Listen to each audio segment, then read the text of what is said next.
আসসালামু আলাইকুম এভরিওয়ান, কেমন আছেন আপনারা সবাই? আলহামদুলিল্লাহ, আমিও ভালো আছি আপনাদের দোয়ায়। আজকে আমি রান্না করব খাসির মাংসের লাল ঝোল। তো চলুন তাহলে দেখে নিই পুরো ভিডিওটি।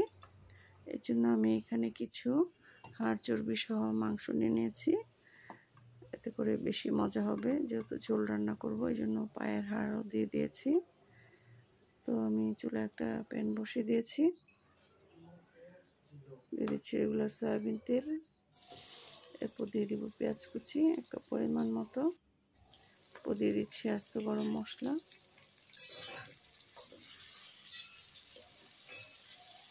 এখন আমি পেঁয়াজ আর গরম মশলাটাকে একসঙ্গে খুব ভালো করে ভেজে নেব। সবার শেষে আমি একটা সিক্রেট মশলা দিব, আপনাদেরকে সেই সিক্রেটটাও বলে দিব। তো ভিডিওটি দেখতে থাকুন। তো আমি পেঁয়াজটা ভাজা হয়ে গেছে, এখন আমি এর মধ্যে আদা রসুন বাটা দিয়ে দিয়েছি। তো যেহেতু ফ্রিজে ছিল, বরফ হয়ে আছে, তো আমি এখান থেকে একটু ভেঙে দিয়ে দিয়েছি। এখন আমি মশলাটাকে কষানোর জন্য সামান্য পরিমাণ পানি দিয়ে দিয়েছি। এরপর আমি শুকনো মশলাগুলো দিয়ে দিব। যেহেতু আজকে লাল ঝোল হবে, মরিচের পরিমাণটা একটু বাড়িয়ে দিচ্ছি। সবসময় আমরা গরুর মাংস লাল ঝোল করি, এভাবে খাসির মাংস লাল ঝোল করলেও কিন্তু অনেক মজা হয়।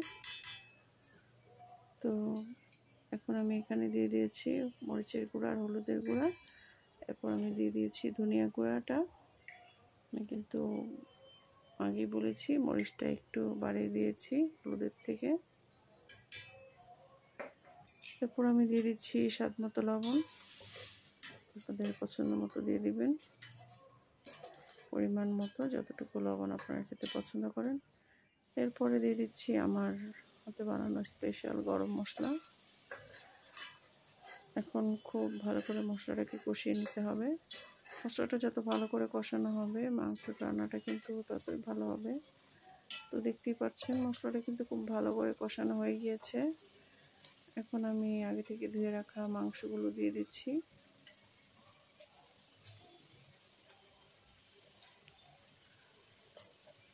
তো মাংসগুলো দিয়ে তারপর আবারও খুব ভালো করে কষিয়ে নেব। তো আপনারা কে কে এভাবে খাসির মাংস দিয়ে ঝোল করে খান, কমেন্ট করে জানাবেন। আমার কাছে তো অনেক ভালো লেগেছে এই খাসির মাংসের ঝোলটা।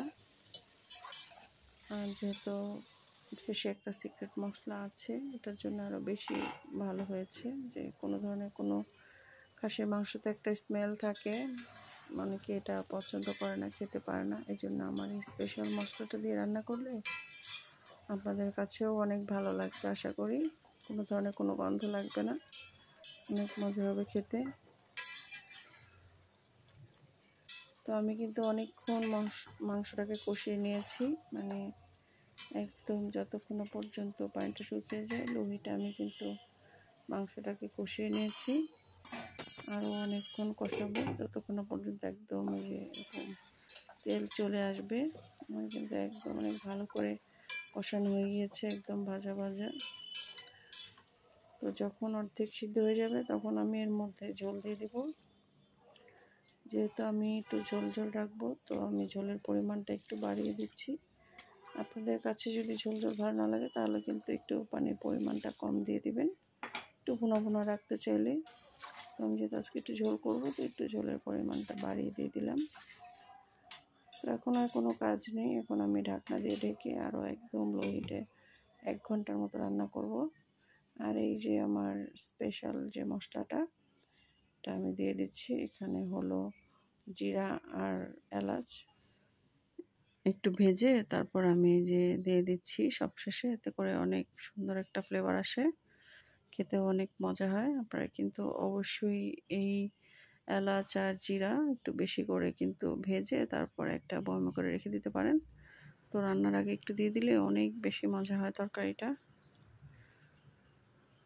তো এই তো এখন আর কোনো কাজ নেই, আমি দেখতেই পাচ্ছেন আমার মাংসগুলো কিন্তু একদম সিদ্ধ হয়ে গিয়েছে, হাড়ের থেকে এই যে ছুটে যাচ্ছে। তো এখন আমি চুলাটাকে অফ করে দিব। তো আমার এই রেসিপিটা আপনাদের কাছে কেমন লেগেছে অবশ্যই কমেন্ট করে জানাবেন। যদি ভালো লেগে থাকে তাহলে অবশ্যই লাইক কমেন্ট শেয়ার করে দিবেন। তো এখন এই তো দেখতেই পাচ্ছেন চুলাটা অফ করে দিয়েছি, এখন পরিবেশনের পালা। তো এটা এখন গরম অবস্থায়, এই জন্য একটু পাতলা আছে, ঠান্ডা হওয়ার পরে কিন্তু ঝোলটা একটু ঘন হয়ে যাবে।